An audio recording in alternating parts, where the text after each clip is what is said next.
Okay, so good morning, everyone, or good afternoon at this point.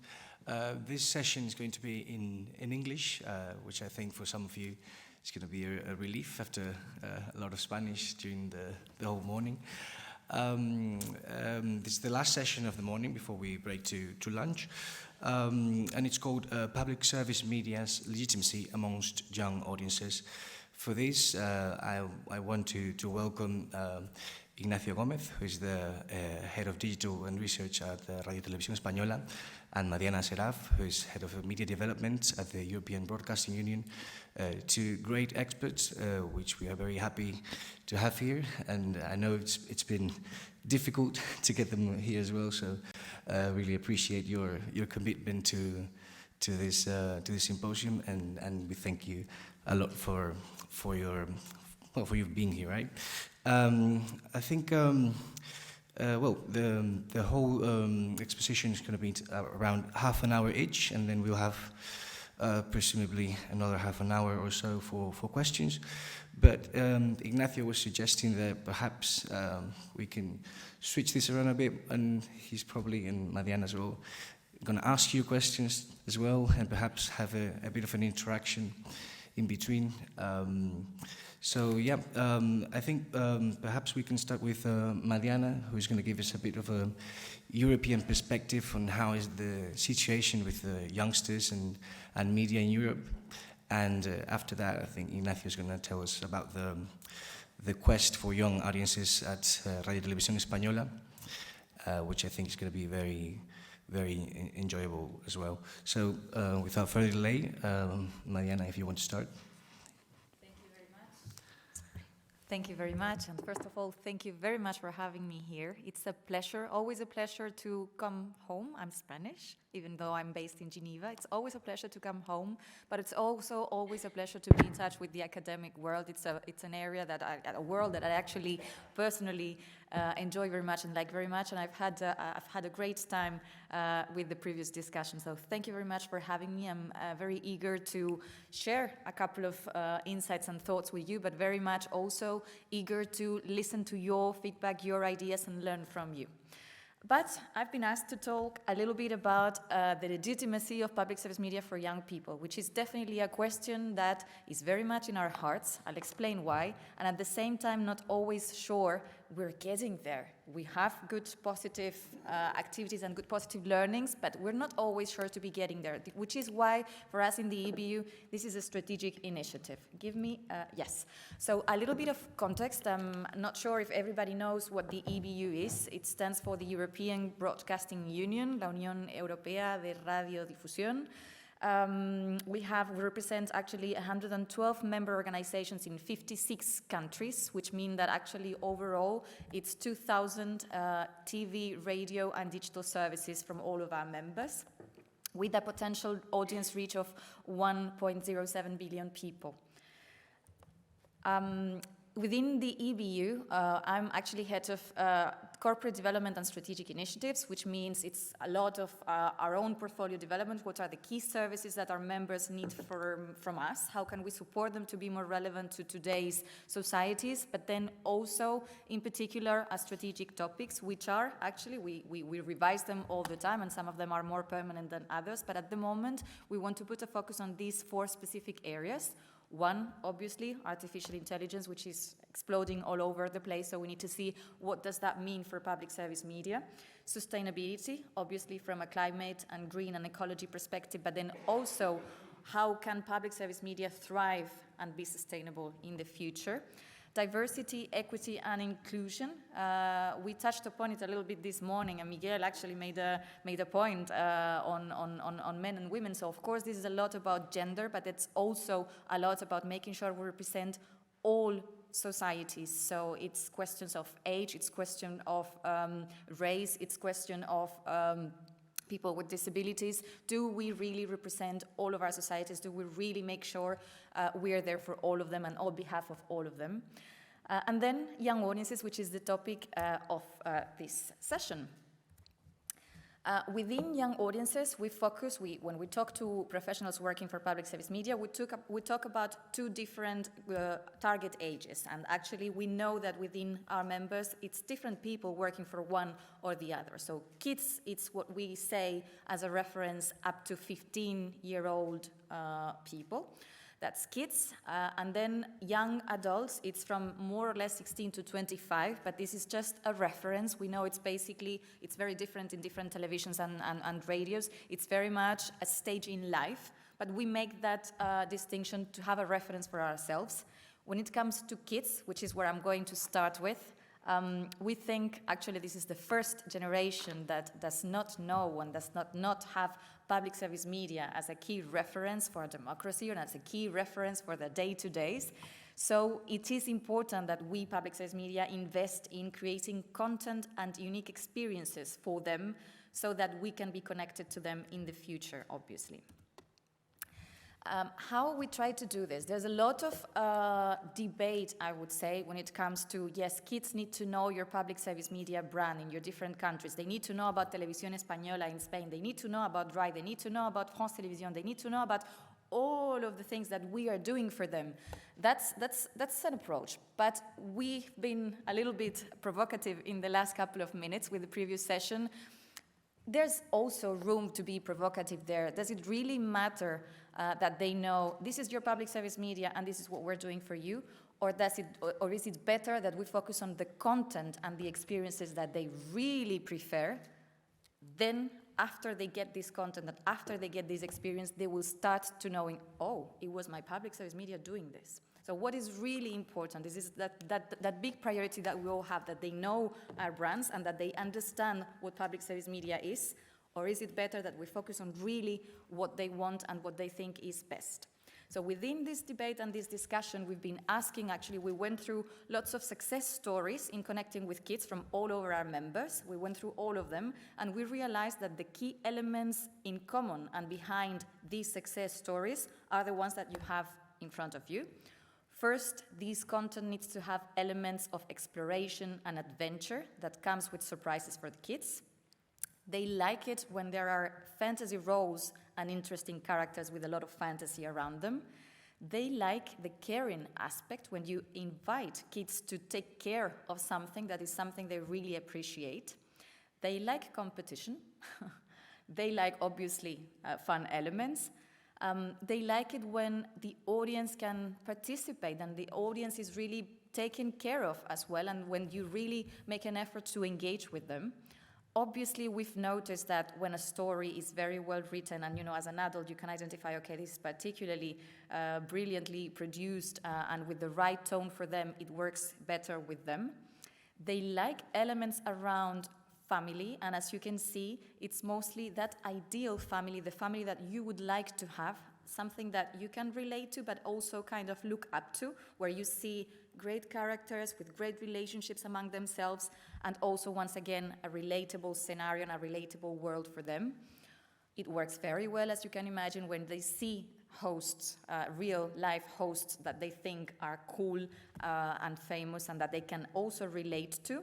And something we'll talk about a bit later on as well with a bit more detail is gaming. Obviously, don't underestimate the importance of investing today in gaming to engage with kids. Animation is obviously one of the key trends that we have within public service media. It's within the top 3 genres with most investment at the moment from public service media. There is, however, a trend since the last couple of years, and this is very much linked to the explosion of our own platforms and the on-demand platforms. It is, we try to invest less, but then with higher impact content, and also shows that have many, many episodes, once again, to populate these platforms. Something that it keeps coming more and more is the co-creation with kids, and this can be literally also spending time with kids, with very young kids. How do you react to this shape? What's your perception of this character? What's your perception of this specific story? And then taking that input to write your own stories and to create your own animation characters. Personalization, I just talked about very young kids, but you know, kids, it's so different in different stages for a kid's life. So preschoolers have different habits and interests and understanding of the world, obviously, than kids who go to already primary school, then pre-teenagers and so forth. So it's extremely important, we tell our fellow colleagues in public broadcasters, to make sure they personalize their content for different target ages within kids. Topics that we see children today like a lot are climate change, new family dynamics, poverty, fighting anxiety. It's not that they like these topics, I said that they like it. It's not that they like it, but they tend to consume this sort of content. How to fight anxiety, who are your first friends and how to relate to them, how to handle your emotions, how to discover the world through play. And then basically we think that we have an opportunity as public broadcasters to use our values and to translate these values into stories that kids today can relate to. Education, in addition to animation and news, but I'm going to focus a little bit on education, is one of the biggest trends today within public broadcasting, to engage with kids, and not only to engage with them, but actually to be basically impactful with them. This is something that has course been there before the pandemic, but it was much accelerated through the pandemic and after the pandemic, because as you might remember, many schools were closed. So we found ourselves, public broadcasters, we found ourselves in a very important role to continue to deliver education through our digital platforms and also through linear channels. It was in some cases the only way for kids to continue to receive content from school. So, of course, there was a lot of investment in this content and in these platforms in some cases during the pandemic, and afterwards, of course, that those investments, they need to be optimized. So there's a big focus on education today. As you can see, on the 93% of EBU members, public broadcasters in our union, offer pure curricular or educational content for children and also edutainment. 70% of them do it both on linear and digital. 20% do it only online, whether that's on their own platform or on third-party platforms. And actually, in most cases, they do work with ministries of education to make sure the content they produce is aligned with the curriculum, the official curriculum offer. Media literacy, we talked also a little bit about it, quite a lot actually. Professor Marsal talked about it earlier today. This is definitely something that public service media need to invest in. Some of us are already working a little bit on it, but there's something we keep saying it within the EBU. We need to do more of it, and it's part of our role and remit to invest in this. I'm happy to announce that in November this year, so actually in a month and something from now, we will release a new EBU media literacy report where we talk a little bit about what public broadcasters are doing on media literacy and what seems to be working, how we'd recommend that other broadcasters invest in the media literacy topic. So that will be available, and of course, if you're interested, you can get in touch later or visit the EBU website to have a look. Youth, so I'm moving on now. I talked a little bit about kids, but I'm going to talk about young adults. As I said, our reference is 15 to 25, but this is only a reference. Our approach is that we know that this target age is particularly challenging for public service media. However, there are lots of studies and lots of articles and some sort of perception that public service media is not really that relevant for young adults anymore and not really that relevant for young people. We think this is not entirely true. We actually think that in some cases, we've been very successful in connecting with young adults, which shows that when you do it the right way and when you put the right resources to connect with them and you put proper investment and commitment to connect with them, then you can do it, and it actually works. So the perception that it's because public service media are traditional institutions, archaic institutions that cannot connect with them just because of their own identity and brands, that is not true. It does work when you really commit to it and invest in it. So there is something called the EBU Youth Report, which is available publicly. It's on the EBU website. You can easily find it. It's something we update regularly. So you usually find case studies, success stories from public service media.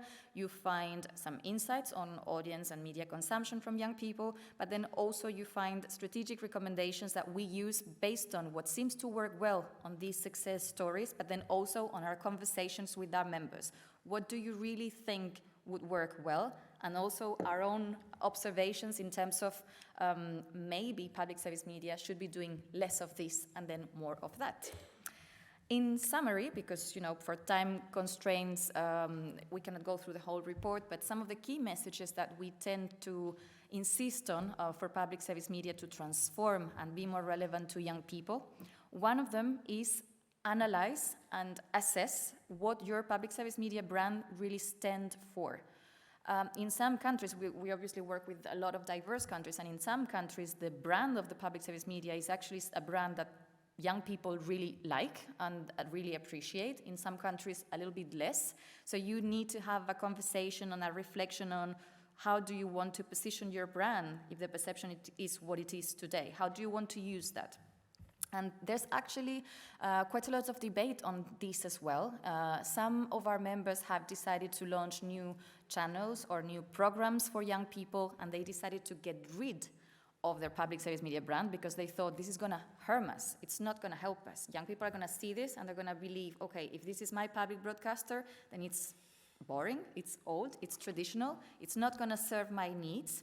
So they decided to get rid of the brand and launch names that have nothing to do and brands that have nothing to do with their mother brand. In some of the cases, we see the opposite. We see arguments that tell us, listen, there are way too many brands out there. It's not ideal to create a new brand. Let's start with something they already know, whether that's for good or for bad, we don't really know, but let's start with something they know, and therefore let's try to make sure we position our brand, the public service media brand, as much as possible. I can tell you my personal opinion, but I'm not here to tell you my personal opinion. What I can tell is that obviously all arguments are valid, but it is a fact that in those cases where the public service media decided not to use their brand because they thought it would affect the perception, later in time they have all told us, listen, we've actually done studies, focus groups, surveys and so forth with young people, and they've made us understand that they would have preferred to know that this was their public service media brand. Because if they had known before, they would have liked this even better, because it's a brand they trust. It's a brand they actually share values with. So this is just, as a fact, and then you can take your own conclusions on what argument seems to be more relevant. Something that in all cases is important is to really understand, okay, so what interests young people? What are the values and topics that they really care about?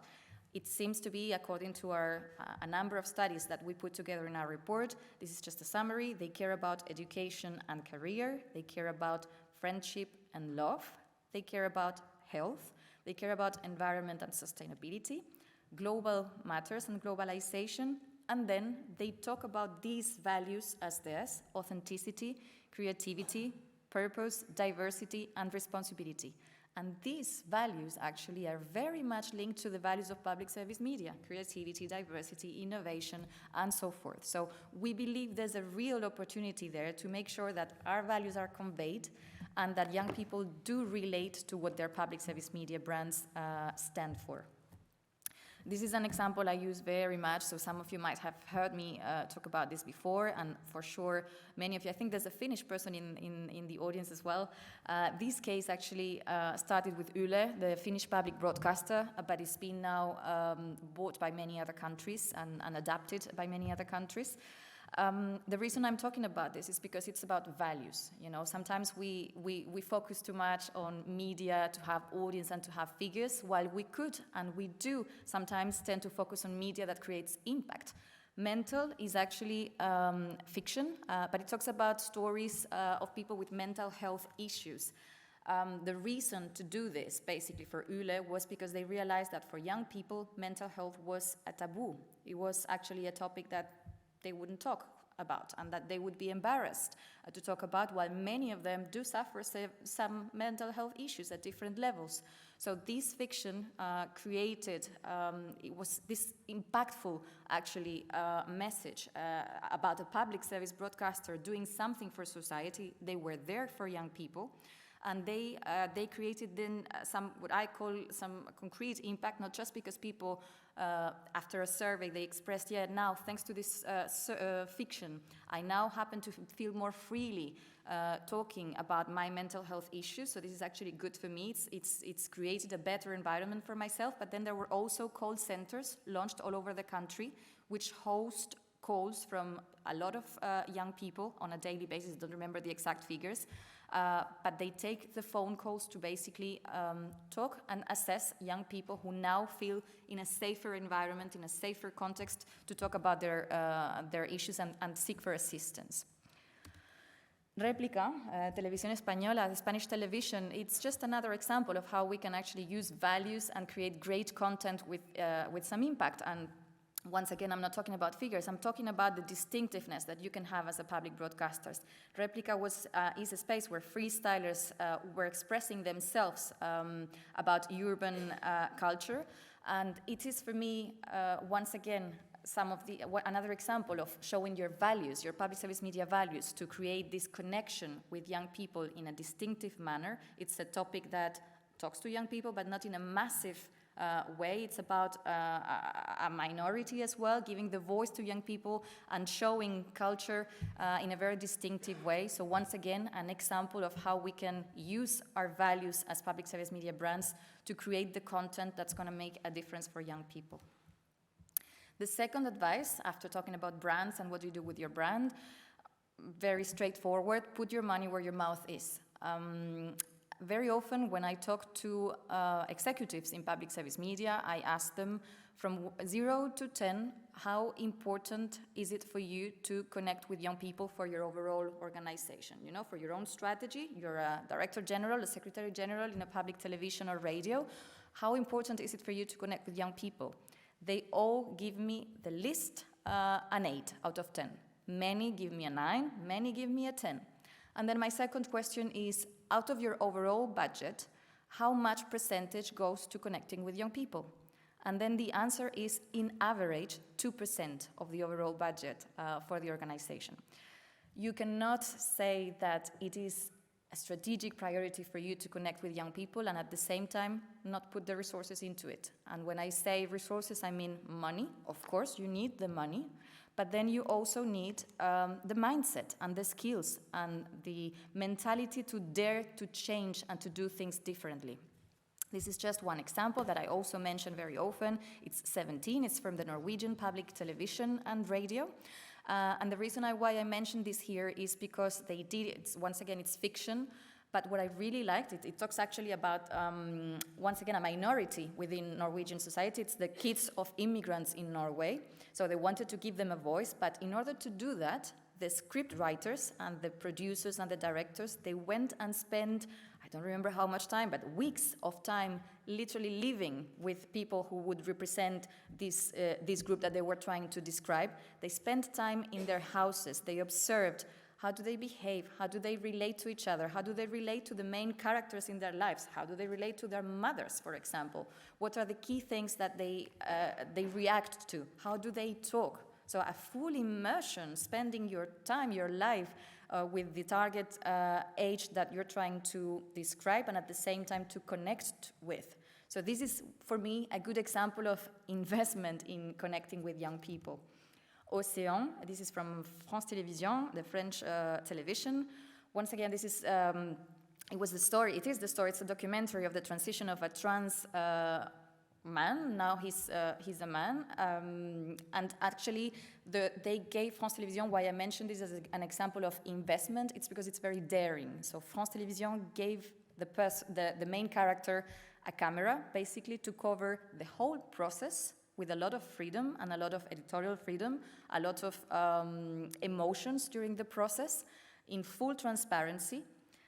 We saw the process of, the transition of gender, And the moment where he talks to his mom and says, actually, I'm no longer going to be a woman, I'm going to be a man. And that moment, the camera was there. And then France Télévisions was daring enough and innovative enough, I would say, to say, let's go for it. Let's be brave and let's go for this real and transparent scenarios, and let's produce this documentary. Of course, the character was very special. He's a very engaging personality, so that helps very much as well. But it was a very daring approach, I would say, from France Télévisions. Once again, invest really in connecting with them. Go for it. The third tip, it's going to be 5 tips, so I'm almost there. The third tip is get your distribution and promotional strategies right. Because content is, of course, their priority, and you need to prioritize what content and what stories you put out there to connect with young people, but distribution is equally important. You need to know where, when, on what platform, and when and how to distribute it. There's, of course, the debate within the public broadcasters that we work with. Some of them say, listen, unless you put your content on third-party platforms such as YouTube, Instagram, and so forth, I'm not going to name them all, unless you put your content there, you're not going to connect with young people. Some others say, yes, that might be true, but what we want is to bring young people to our brand, to bring young people to our own platform. Nacho, you know this story a lot. So he's talking about this. Yeah, good. He has his own experience with this. There's that debate. And once again, I could share my personal opinion over coffee later. Here, I'm not here to give you my personal opinion. Objectively speaking, of course, both arguments and both approaches are valid. But what we do know is that at the very least, you need to go and fish them on the third-party platforms where they are. That can be, if it's a fiction, go for one episode there and then bring them to your own platform. If it's another genre, use the third-party platforms wisely to then attract them to your own platform. Marketing and promotion, it's of course equally important, and something that we know is really makes a difference is don't sell. Just basically we tell them, don't go and sell what you do, don't go and sell what you're trying to bring to them. Just make it very organic, make it look like it's not something you're selling. In many cases, what I'm talking about means engaging with certain associations for them to talk about your content, or engaging with certain influencers as well to talk about your content, rather than coming and selling what you're trying to do. Apparently, young people react very badly about this. Fourth, make efforts to know them very well. I've been talking about this a lot. Many of you are researchers, so hopefully this talks to you, but I'm surrounded by people who are not necessarily always giving importance to data and insights. I know Nacho Ignacio is one of the ambassadors of data and insights. Understand your audience well before you make your decisions. But I'm not always surrounded by these profiles, so it's a message that I'm very often bringing to them. Know as much as you can, study as much as you can about what interests them and what their habits are. Content is king, but also studies show that convenience is queen. 70% of them want websites to know what they're looking for before they even tell it. So it's the WP. The source is WP Engine, but it's basically once again talking about the interactivity and the personalization of everything we do for them. 45% will actually even leave a specific site if the site doesn't predict what they like, want, or need. It's something we all should know. 44%. One more example, 44% of young people agree that television gives them something to talk about with others. So, could give us some insights on what type of formats and programs we should invest more in to connect with them. And the top concern for Generation Z, now still young, but now getting older, we need to study as much as possible Generation Alpha. Globally is climate change ahead of unemployment and sexual care. So overall, the message is the importance of investing in studies, in understanding what they care for, what they really like, what they want. I'm not going to go through all of the details, obviously, but more examples of data that we usually share with public broadcasters that are not always, sometimes they are overlooked. One is you see the importance of video games. 26% of the European countries that were surveyed 26% of them play video games on a daily basis. And also, we see how many of them watch television shows or movies at home. So once again, when talking about how to invest and connect to young people, get the data first, try to understand them, get these insights before you decide on your strategies. Are you really going to invest on a TV show, or are you rather going to invest on a video game then based on these data? The importance of podcasts as well, and also I'm not going to go through all the details, but it's a data that sometimes is overlooked, but we see studies show us that between 16 and 24, there's a 23% of weekly reach of podcasts in the different studies that we summarized in the youth report that I mentioned, which is available on the EBU website. So I'm only giving some headlines now, obviously, not mentioning and quoting all of the sources. You see all of the details in the EBU website. But once again, the message for me is the importance of insights and data for public broadcasting, and something that, as I said, in this room I don't need to convince you about. But in many cases, to media professionals, sometimes we need to remind them of this. The last recommendation, it's about letting young people do what the content for young people is. So it's, I always find it outrageous that I'm here talking about they. Let's do this for them, and let's, and you know what I'm talking about. You very often probably have had this sensation as well, also in the academic world. So let young people produce the content for young people is really about giving them a voice, giving them a role, giving them freedom and trusting them. And I usually share an anecdote with a colleague from the Swiss public radio and television. He's the head of young audiences there, and he told me, actually, we started producing programs that young people run entirely from an editorial perspective and from a technical perspective, from all perspectives. And he himself, he was telling me, sometimes I say to myself, oh my God, don't do that, please don't. But I still let them do. And in the end, it seems to work, So it's a question of being very daring, being very bold, but let them do.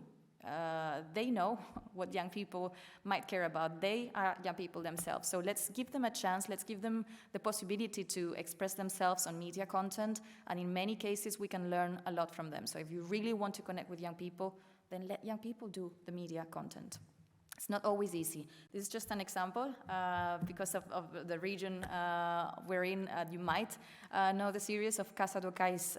They have now 2 seasons, and something special of this particular production from the RTP Media Lab is that they really, once again, they gave the floor to young people, really young. I'm talking about 25 oldest.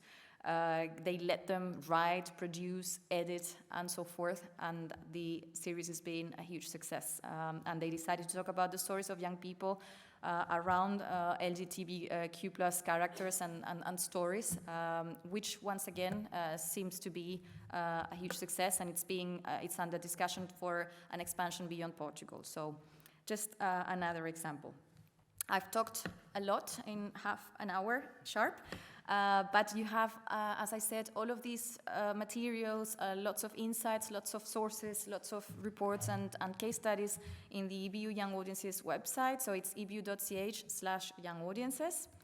And I'm still around and looking forward to the conversation and to many comments from you, where you can, continue the discussion and help me learn as well.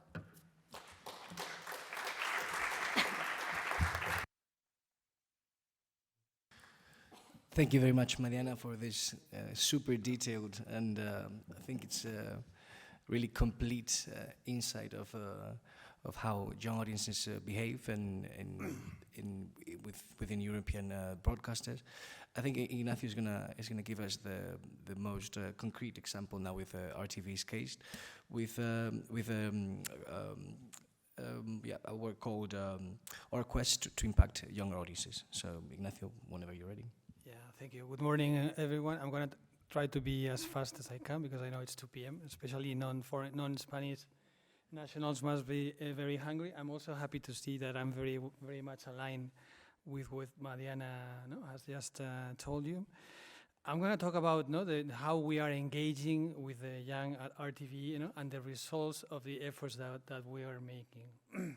But first, I wanted to address the question of the session. When we speak of legitimacy in the eyes of these young people, and this is why I'm saying that I'm very much aligned with Mariana, because in my personal opinion, we need to meet either of those two, the two criteria that I'm going to show, or both of them. First, not to stay relevant, so, and this speaks about having a strong brand. And the second one would be, well, when I'm speaking of brand, I'm sorry, I was forgetting to say this. I'm speaking about not that the young people are necessarily watching our content, but that they attribute value, societal value to our brands. And the second criteria that we need to meet if we want to gain legitimacy in the eyes of young people are to provide value to them. So how are we doing in regards of these two items? Last year we did some research. It's called about public and individual value. This is it was about 2,500 surveys. 45% it was on telephone and 60% online surveys, trying to in a way quantify this. This was some quantity research. So I'm not going to show you because it's a very long study, but some of the slides, for instance, in this case, we were like grouping the different age brackets based on well, the whole audience based on affinity towards our content. So on the left, you see the followers, consumers, and satisfied, disconnected. Followers are people who actually watch our content often. Consumers are people who come to us often enough. And then we have the unsatisfied and the disconnected, who are people who basically have no contact with the content. And you see there's, as I write in the heading on top, there's a positive correlation between age and public support. So if we see the followers, because the 65 plus are the group of people with the largest percentage of followers, whereas if we look at the 18 to 29, the percentage of people with the highest percentage of disconnected people. On the other hand, we still have to see this as a half glass, glass full, half full, because you see that even the young, and I'm going to be speaking mostly about what you call young adults. I'm going to skip children altogether because it would be too much for so little time. But we see there's still a majority of young Spaniards who support public service media, or in this case, support what we are doing at RTV. So that's why I'm saying that the glass still half full. But on the other hand, we see the highest also percentages of unsatisfied and disconnected people. So when we ask, and this is something that Mariana mentioned in one of her slides, when we ask them, these young people, well, we ask all our audience, again, broken down by age bracket. So what's the value that you're getting out of RTV? And for instance, we see that the young, what they value the most is the informational value, also the work we do towards building social cohesion, and also the fact that our content helps them build this critical judgment. And this is also because probably they are at an age in which they don't have this critical judgment already shaped. So in a way, they're trying to find ways of shaping that critical judgment. So we asked them, and I think this is what Mariana mentioned, about what kind of value you are getting from the news-related content, informational content that we're getting is mostly, it increases knowledge and uncovers topics they weren't aware of, and also it provides them with conversation topics. So in a way, what we see is that something that I think was surprising for us is how the young audiences are putting a big stress on our internet informational content, and not entertainment, not other kinds of content.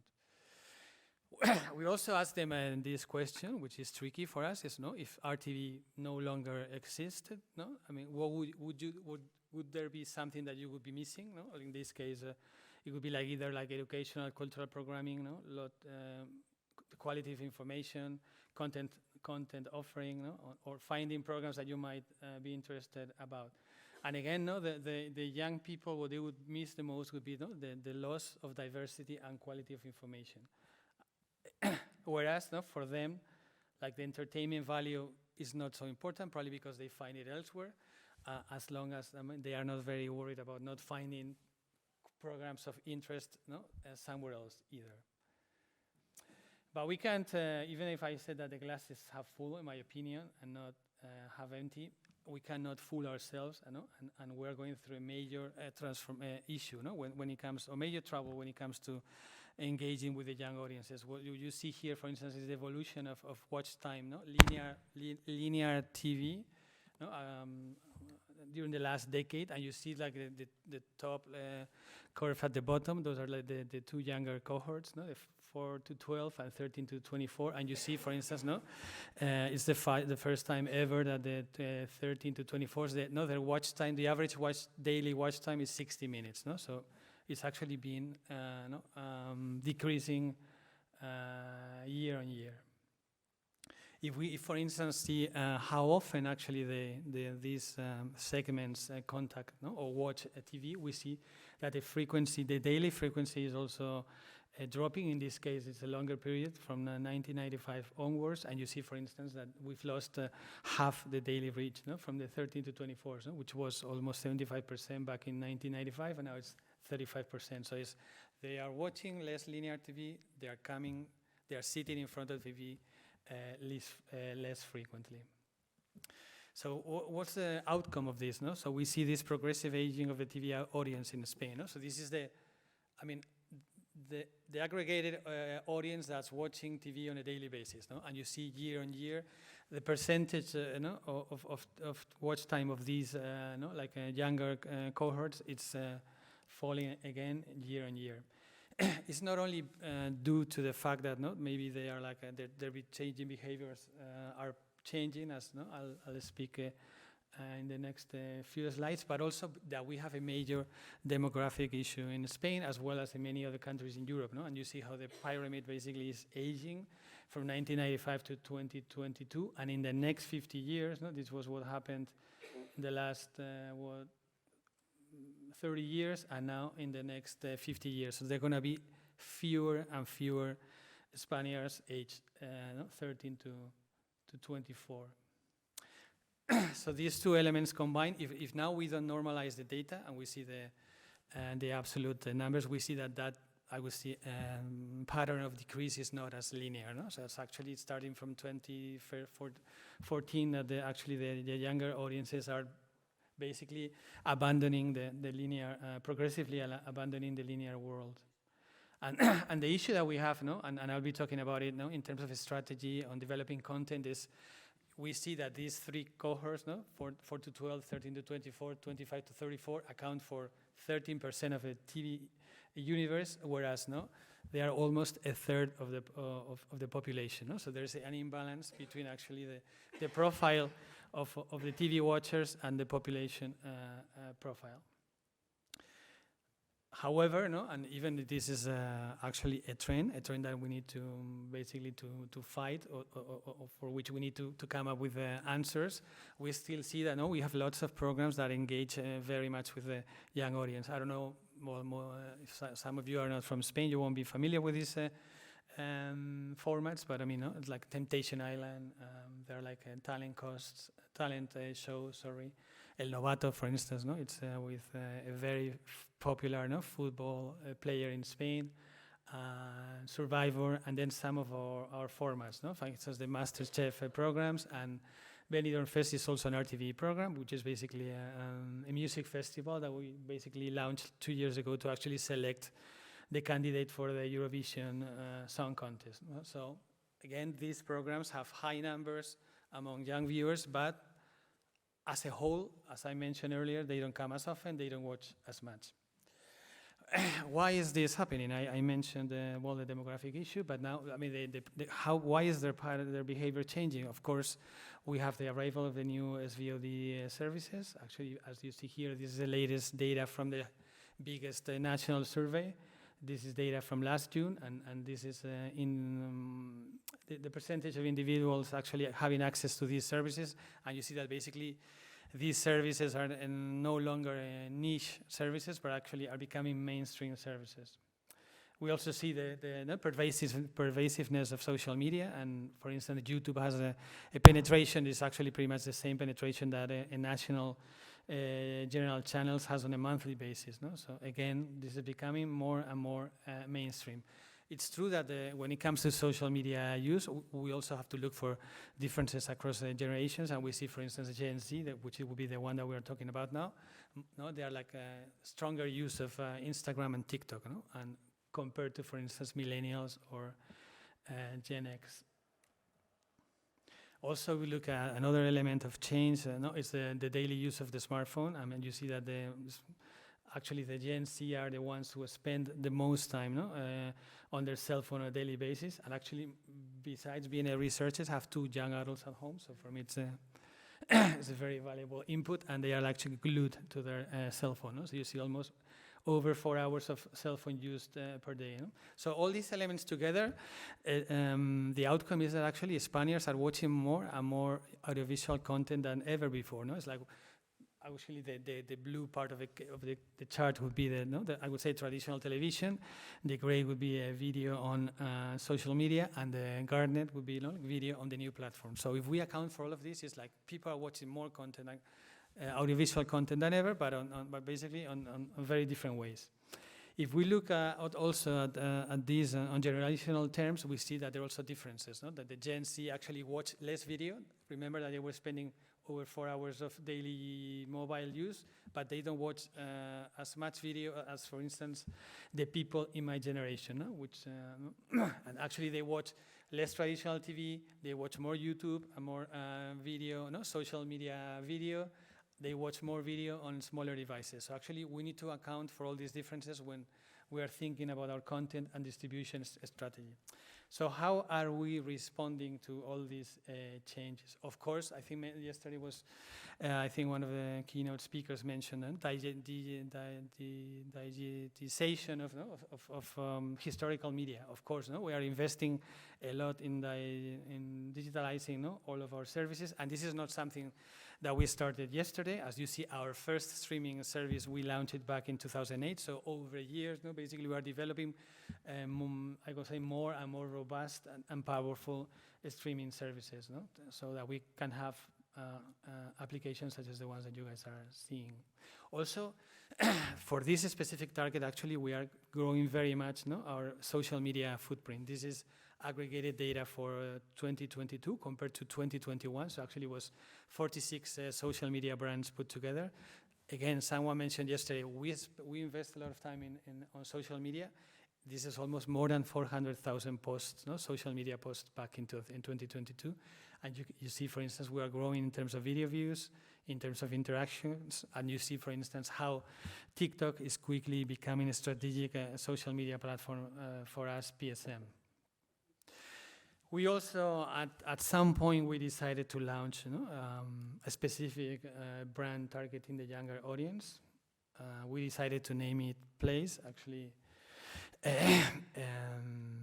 Mariana was mentioning earlier the debates that we were having inside or within PSMs as to, okay, shall I use the mother brand? Shall I create a new brand?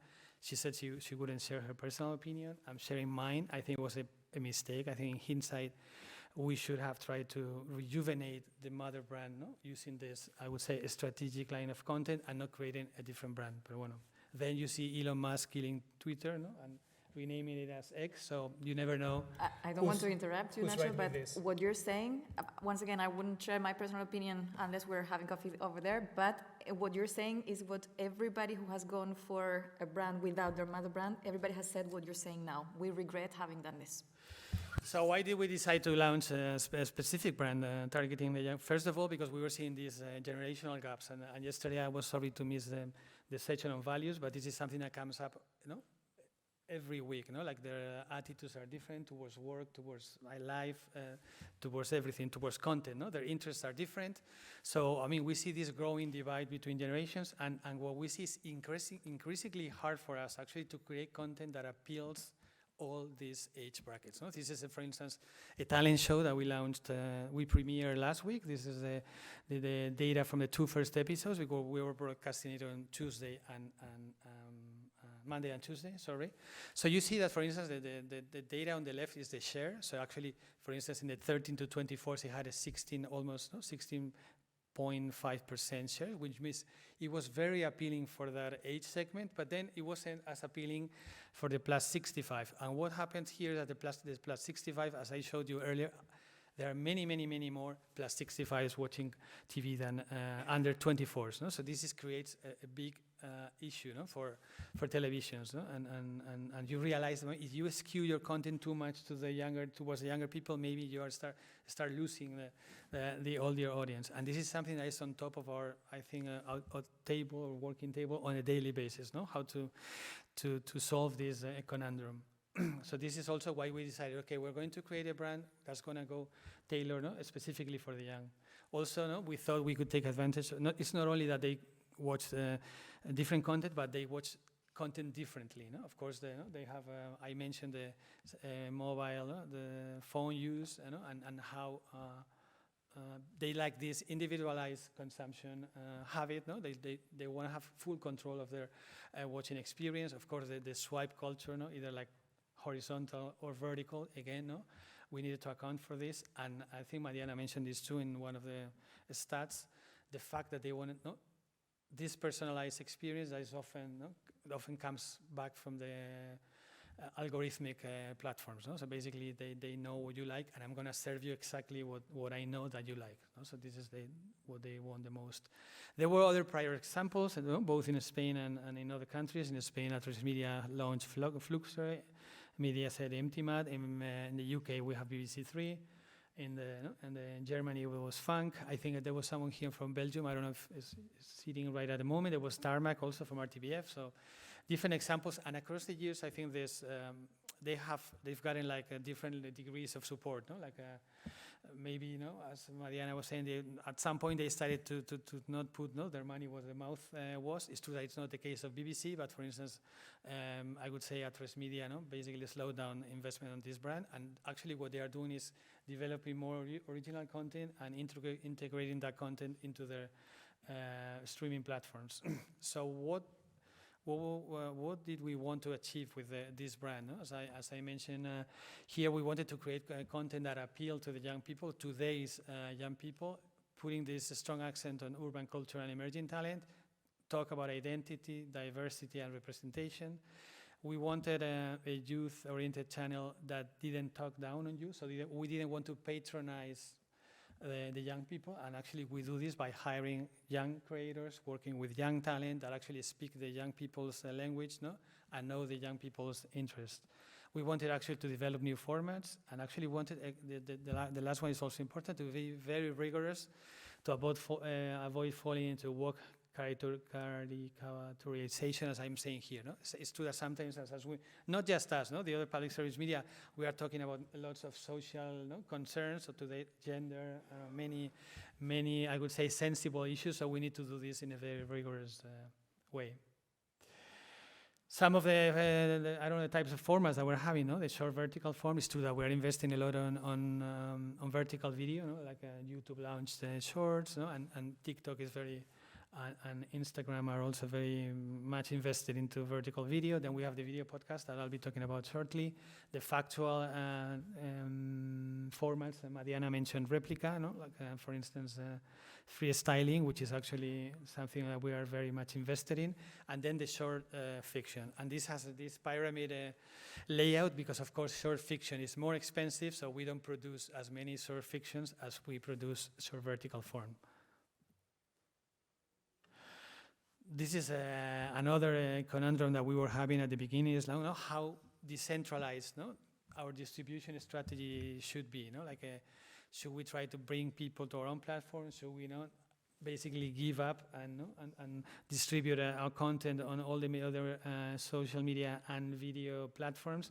And this is another issue that the other day I was at the YouTube offices, and I told them, we've been at the psychoanalyst's office for 15 years, trying to know what's best for us. And we see that in some countries, for instance, BBC strongly advocates for their own platforms, and in other countries, for instance, in Germany, since the very beginning, I don't know if they're changing the strategy now, but they were very much for distributing the content where their young people was. This is not something that is only impacts, it's about the young people. It happens also with the adult people. And as I'm saying, this is a source of endless internal debates that we have within our company. Also, when we measure success, how shall we measure success if, for instance, if we are using a decentralized distribution strategy? Also because we need to, I think, take into account that not all the social media networks are the same. So, for instance, it's like Twitch, YouTube, or even Spotify. Basically, they are looking for watch time. No? Whereas what we call here, they are like permanent social media networks. Whereas like TikTok or Instagram is more about like people coming for shorter periods of time, but more repeatedly. So how can we measure the return on each of these efforts? Another question that as I'm saying, is still a work in progress. This is some of the numbers that we got from last season. Actually, the TV season goes from September to June. So actually, I mean, very large numbers in social media. And again, here, and I think even more than as a whole, TikTok and YouTube are, like, I would say, the two main social media networks for us. However, and this is something that I wanted to mention in front of Mariana, no matter how many KPIs, no matter how many metrics we can come up with, there won't be any legitimacy from this target unless there is attribution. No? And this is something that came up from our latest, another survey that we did last year. And for instance, there were like people, especially young people, that say, but I didn't know Eurovision was a format from La Uno, you know what I mean? And this is a major, major issue for us, and something that, Mariana, I've been very critical of the digital strategy of Eurovision, and actually this is the issues that we're having, no? And it's not just Eurovision, no? So for us, it's very important that no matter, whatever effort that we do on these third-party platforms, the users need to know this is coming from RTV, otherwise we'll never get to that strong brand I was talking about in the first place. Since it's kind of late, these are some of the, I would say, content topics that we're dealing with this year: identity, relationships, world, leisure. It's true that sometimes we try to find some sort of connection with policy issues. For instance, riders. No, it's a short fiction based on a rider, or a few of them, and actually in Spain, the government was working on actually a law to sort of try to regulate their working status. So sometimes we need to sort of come up with these kinds of synergies. Actually, video podcasts. Actually, we are investing quite a lot this year in 2023, and many of them have these social concerns. For instance, La Cámara de Giselle is actually a very young psychologist, in which talking in each episode she sits with a celebrity and I would say some anonymous person who share some sort of mental issue or health problem. And so again, we are always trying to stress this social element in the content that we create for young adults. Also, we are tapping into the trends. These are some of the trends. I'm not going to go over it to make some room for questions, but talents with influencers, realities with diversity, or music on different locations. We see that not just the broadcasters or the platforms are investing on these formats. So actually, this is something that we are doing too. For instance, we are launching this makeup talent show shortly, and Área 34, we launched it, premiered last week, and last week it was the 5th most watched content on RTV Play, with way more viewers than maybe other broadcast content. In this case, it's actually a few influencers, who it's like a talent show with influencers about climate change. So in the way we basically combines everything. And as I'm saying, it had some very good numbers. Just very quickly, the balance of what we think we've achieved after 5 years. On the positive side, okay, we have a distinctive brand. We've won many awards, nationally and internationally, with the formats that we are developing. We are developing these innovative formats. We are discovering new talents, actually, talent that then eventually they come to work with us on broadcast programs. And actually, it's becoming this benchmark in short fiction and urban genre in Spain. On the negative side, some of the things that Mariana mentioned before. Okay, our brand in this case is very much linked to a single format, which I didn't talk about here, which is Gem Plays, which is a sort of like a talent show again, in which young people talk about young people's issues. Then this, as I mentioned here, relative isolation with RTV, lack of promotion. Again, this is connected to what Mariana said, that at some point we don't put our money where our mouth is. And also to some extent this is understandable, because actually we don't have endless budgets. So in a way it's like, and this is another quite a big debate, is like, how can I cater to the old that I know that are mostly on TV, and with the same budget develop original content on digital platforms for the young. So again, very complex issue to solve. And well, staff shortage, again, it was a negative. To sum it up very quickly, in a way we are moving towards this distribution scheme. No? So if I'm talking of age segments, we understand that the older people are progressively concentrating on linear, but they're also watching our catch-up services. I would say the central targets are watching more and more streaming content, and the young, basically, we know they revolve around like both social media and streaming. So in a way, we need to be able to have a foothold in this gray block. And very quickly, just to end it here, I know Spaniards aged 13 to 30 are like represent 18% of the population. Is a big share of the population, so we cannot leave them behind somehow. If also we want to actually fulfill our remit, as I've described here, we're like creating content or trying to create content that's meaningful to them in a very competitive market, and to reach them where they are. And to gain legitimacy, as I mentioned at the very beginning, we need to find ways of turning RTV into a brand that's appealing to them. And well, I was trying to go very fast. I hope I didn't overextend myself. Okay.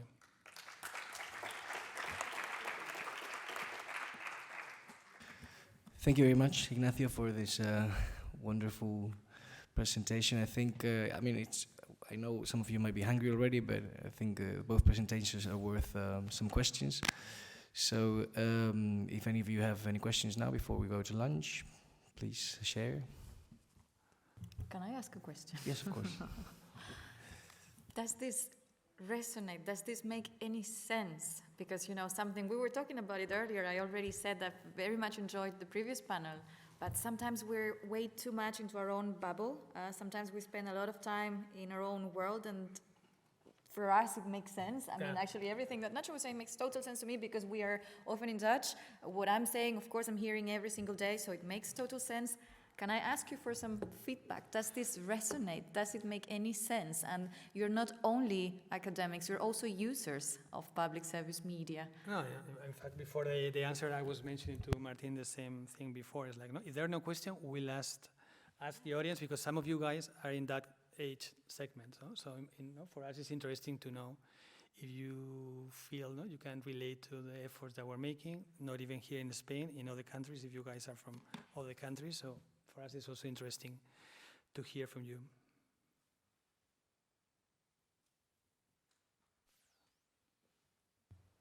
I mean, someone has to be brave enough to say something.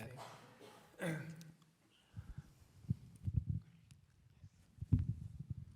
From my students in Barcelona, broadcasting is dead. They only, with a specific content, they arrive to broadcasting content thanks to TikTok and these kind of things, but they don't see any broadcasting, and that's the problem. But from my perspective, and my kids as well, they only go to the broadcast because sometimes the adults go to the newscasts or to see some content that they like. But if not, the young audiences are out of the broadcast. And the question is, they want to see Playz or the platforms of Telecinco or Atresmedia Media, only short videos and some content, but for them it's not such an important content to see, but it's only a perception of my students. Maybe. Shall we go home, Nacho? No, I'm kidding. No, I was saying that this is very much the issue that we have, the fight that I've described. No? At least maybe I wouldn't say, it's not always the case. I've shown examples of young adults watching TV. I didn't mention, for instance, sports. Sports, of course, is a major driver no, linear consumption. But yeah, I mean, this is actually the scenario that we are in. So, and actually that's why we need to find ways of actually sorting this out. And when it comes to the new platforms, when I mentioned the algorithmically powered, it's an issue because, you know, and again, they automatically mix content from here and there, you know, so maybe they will show a piece of content from us together with 17 pieces who come from many other different sources, you know? So again, it takes us back to the attribution, brand building, and all of this. No? So yeah, there's also, because what you're saying is absolutely true, obviously we are aware. At the same time, there's always the traditional comments that, yeah, but it's because of their lifetime, you know, now they don't, but then when they will become older and then when they will have families, they will come back and so on. So that's possibility, but in all cases, now we want to connect with them. And it's as you're saying, for me, that's why we shouldn't call ourselves public broadcasters. It's about media. It's about the role we have for society, for democracy, and so on. Create impactful content, stories, experiences. Try to create memorable experiences and stories that in the future they will say, oh, I remember that from when I was a kid, and actually it was that brand, public broadcaster, public media. That's potentially the direction to go, I believe. And at the same time, we're not always there for the many reasons that we've mentioned, and also what we said earlier, we have to reach all audiences. So how do you find the right balance between investing fully on broadcasting and then disinvesting it because you need to prioritize the youngest? The right balance needs to be there. At the same time, I personally, and here I'm sharing a personal, but I think obvious opinion, I think it should be a priority to connect with the youngest. But you're absolutely right. Perhaps there's someone that thinks that broadcasting is not dead in the audience. No? Any other questions? I'll do one then.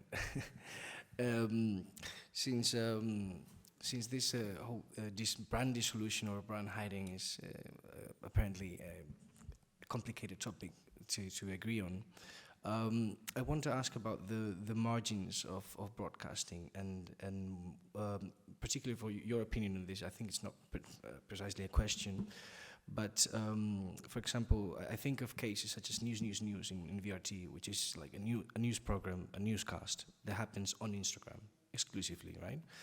And I wonder whether it's not just about brand dissolution or brand hiding, but perhaps there's certain ways where instead of creating a brand for a whole concept, you can create a brand for a particular item that could work, for example, no?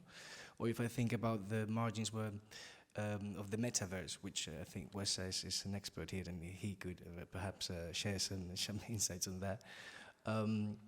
What about accompanying that experience in the sense of creating avatars, TV avatars that play games with the kids and, you know, have a different sort of relation that's beyond broadcasting or beyond the audiovisual aspect of TV? Yeah, if you could maybe tell me if this is something that sounds a bit dreamy or wishful thinking, or if it makes sense within the strategical purposes of the public service media. well, actually, I remember we were together in a virtual reality, event like a few years ago, actually presenting what the public service media members were doing with virtual reality. Back then we had actually developed a few products based on El Ministerio del Tiempo.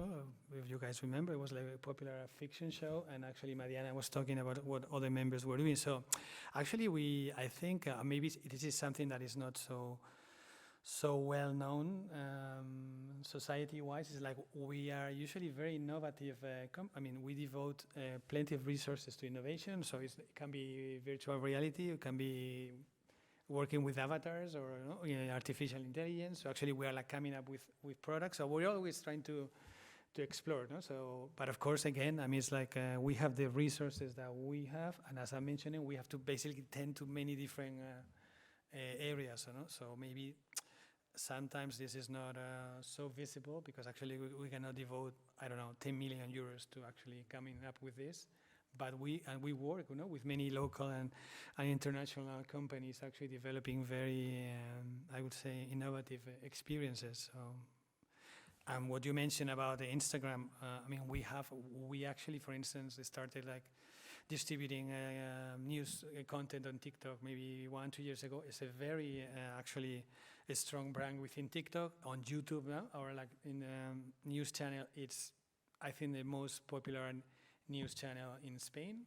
Actually, we have probably 80% of the audience is coming from overseas, which actually it also helps us build our brand across the in other parts of the world. So I would say we are already toying with those the margins that you've described. I would like to first of all confirm what Ignacio Nacho just said. At international level, RTV. I mean, I'm a very proud Spaniard. I cannot hide that. Yes, but I always bring the message and the work that RTV is doing. It is true that it doesn't always get the right promotion. I know that, but when you know the work that they are doing on innovation and innovative formats, innovative stories, innovative technologies, it's quite impressive. So it's something to be really proud of. We just need to actually make sure we know it is there. But I wanted to confirm what you're saying. It is true. It's a good example, and there's a lot of investment and very right on time, never too late, but like right on time. They're investing and exploring.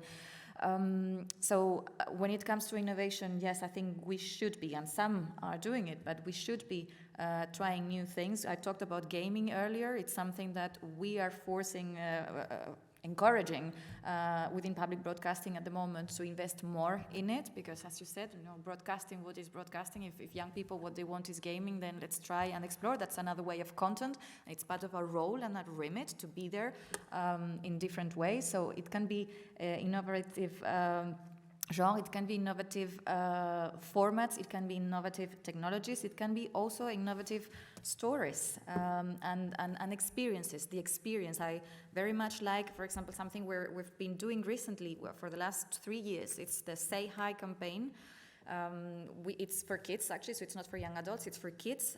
There's a common song produced by NRK, the Norwegian Public Television and Radio. They give us a song, they give us a choreography, and then all of the participating public broadcasters translate and adapt that song into their own language, and we create kind of a flash mob for kids on a specific date, on the same time.